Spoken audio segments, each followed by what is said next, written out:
Un peu de silence, s'il vous plaît. Merci. Omar, à 3, tu lances le coup. 1. Bonjour. Cher jury, cher public, pour commencer, je me dois, par respect pour l'institution que sont les plaidoiries du manager, de vous dire la vérité. Oui, Omar, je le reconnais, j'ai essayé de corrompre le jury. Mais en même temps, comme je comptais leur offrir une croisière Costa, il se peut que je m'en tire pas à bon compte. Alors, il y a peu de règles immuables dans les plaidoiries du manager, mais l'une d'entre elles à laquelle tous les candidats se sont à peu près conformés, c'est celle du plan. Mon problème à moi, c'est que je suis relativement confus quand je parle et que j'ai une vague idée de ce qu'est un plan, voilà, explication quand je suis confus. Et c'est pourquoi j'ai décidé, pour vous guider aujourd'hui, de vous donner un plan de l'agglomération de Lyon. Alors je ne suis pas sûr qu'il vous aidera à suivre ma plaidoirie, mais s'il peut vous éviter les bouchons à 18 h tout à l'heure au tunnel de Fourvière, ça sera utile. Je sais pas s'il est à jour celui-là.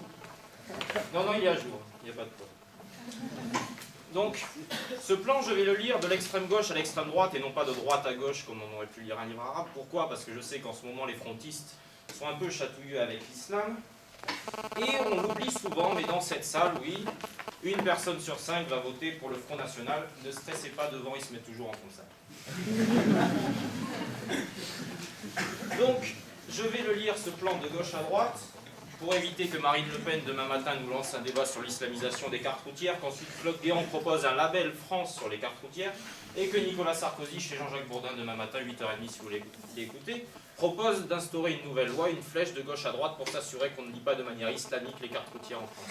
Toute ressemblance avec le débat sur la viande halal est bien évidemment fortuite. Vive la République. Mon plan est donc géographique.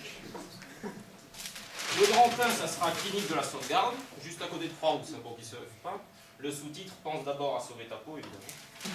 Le grand 2, la part Dieu, un peu de religion. Le sous-titre, de toute façon, Dieu reconnaîtra les siens.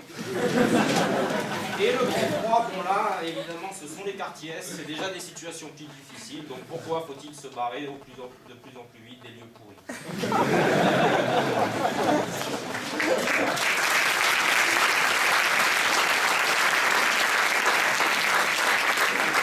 Mesdames et messieurs, maintenant qu'on est prêt à commencer, j'ai envie de vous dire une seule chose. Bienvenue à bord. Donc, j'ai vraiment du mal à lancer ma plaidoirie. Encore une toute petite chose, j'ai envie d'innover encore, excuse-moi Omar, par rapport à ce qui se fait d'habitude. On va faire une plaidoirie plus interactive. Je vais vous demander de participer. C'est-à-dire qu'en rédigeant mon sujet, je me suis rendu compte que mon grand 1 et mon grand 2 étaient un peu interchangeables. Donc c'est vous qui allez choisir si je commence par mon grand 1 ou mon grand 2.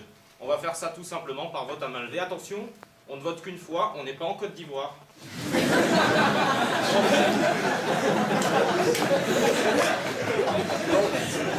Qui veut que je commence par mon grand 1? Levez la main s'il vous plaît. Par mon grand 2? Bon, une majorité de grand 2. Je vais donc commencer par mon grand 1. Vos votes n'ont servi à rien, mais au moins vous comprenez désormais maintenant le fonctionnement de la démocratie en Russie. Et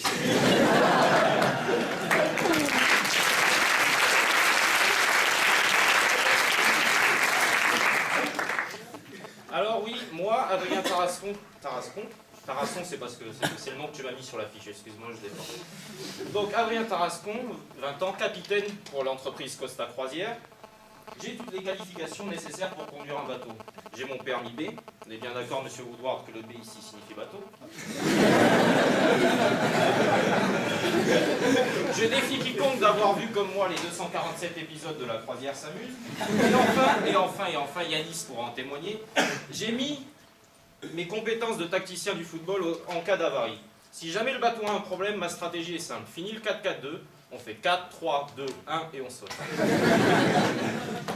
Alors, on a la chance chez Costa Entreprise d'être employé par le ministère du Travail qui s'occupe également des retraites et qui nous a demandé récemment, de manière efficace, de trouver une solution au régime des retraites. Et vous pouvez nous remercier puisque maintenant, grâce aux petits vieux qu'on noie dans la mer Égée, c'est une cotisation qui baisse pour les 20 prochaines années. Pour poursuivre, je vais même vous raconter une anecdote. Hier, on était en train de rédiger le sujet avec Vincent, on a reçu un coup de fil de Xavier Bertrand, qui au nom du Pôle emploi nous demande, nous Costa Croisière, d'organiser une croisière sur le Nil pour permettre à des patrons qui proposent des emplois et à des chômeurs de se rencontrer. Parfait, parfait mesdames et messieurs. Après avoir résolu le problème des retraites, je m'attaque au problème du chômage. Le capitaine de la France forte qui regarde l'horizon, c'est moi. Bon, si vous n'êtes pas encore convaincu qu'il faut sauver les membres d'équipage, je vais vous présenter Stevie. Enfin, Steve, moi je l'appelle Stevie, vous comprenez, parce qu'on est un peu dans une relation intime, quoi, mais je l'aime beaucoup et... Enfin, vraiment, j'espère, mesdemoiselles, au moins vous, que vous comprendrez pourquoi il vaut mieux sauver Stevie que les touristes allemands en tant que chaussettes depuis 10 ans. Donc, je vous le mets là, hein, mesdemoiselles, si vous voulez faire du eye contact avec lui. Au troisième rang, là-bas, Stevie, il y en a une petite mode. Donc avec Stevie, on est dans une relation style de reader. Hein. C'est on lit, on couche, on lit. Mon livre préféré, Pars vite et reviens tard, de Fred Vargas. Et c'est souvent ce qu'on me dit à la radio de la capitainerie, tu pars trop vite, on n'a pas fini. Tu pars trop vite, on n'a pas fini, je sais pas pourquoi, c'est aussi ce que me dit ma copine souvent, j'ai jamais compris. Bref, passons à des choses plus bibliques. Passons à des choses plus bibliques. La religion nous a dit, aide-toi, le ciel t'aidera. Elle n'a pas dit, aide-les, sauve-les tous, moi je m'occuperai des fleurs pour ton enterrement. Et même si on va plus loin dans la fondation des mythes du christianisme, si on va chercher tout ce qui est arche de Noé et tout ça, ça aurait été complètement illogique dans le cadre d'une catastrophe, qu'on laisse Noé seul à bord et qu'on débarque sa femme et toutes les autres espèces d'animaux. Vous imaginez seul Noé à la barque, le capitaine de son navire, seul, tel Domenech, le bord d'une piscine à Naïsna. Oui, donc, maintenant on va s'expliquer un peu avec David. David, tu défendais la conception de l'honneur à propos du capitaine. Et j'ai envie de te demander, qu'est-ce que l'honneur sinon cette chose qui vient et va dans les couloirs du Carlton de Lille?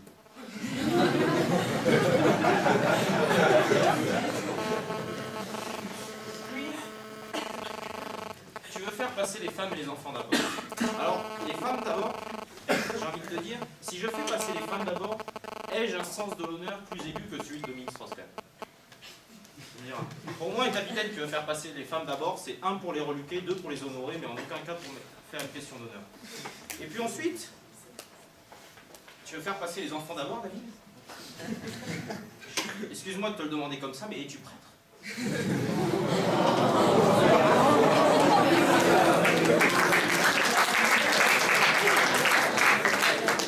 Non, mais pensez à ces enfants.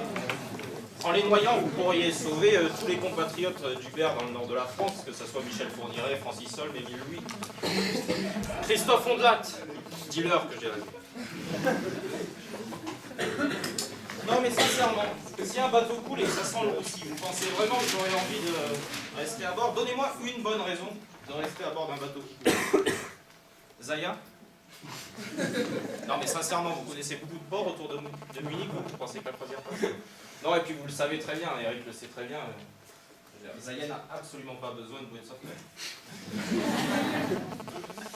Oui, si je devais rester à bord d'un bateau, ça serait pour trouver le grand amour. S'il y avait une fille à bord, bon, là normalement les filles fleur blé devraient faire « Ouah, c'est super !» Bon bref. Et je vais trouver le grand amour, et donc je essaierai de l'aborder maladroitement en faisant une approche du genre « Salut, ça va ? On se la coule douce. » Bon, ensuite, elle me répondrait très gentiment. Non, ne rigolez pas, c'est du vécu, c'est des racos, c'est d'expérience dans les racos. Elle me répondrait calmement, en me giflant, en me traitant de connard, de manière très pacifique. Encore une fois, ne rigolez pas, c'est du vécu, c'est la souffrance. Respecte la souffrance. Et donc, finalement, je n'ai aucune raison de rester à bord. Vient maintenant mon argument ultime, l'argument fatal, que je dois à Leonardo DiCaprio et à James Cameron. For the Titanic, of course. I'm sure you understand. I mean, we can speak English if you want. I'm going to go past to French.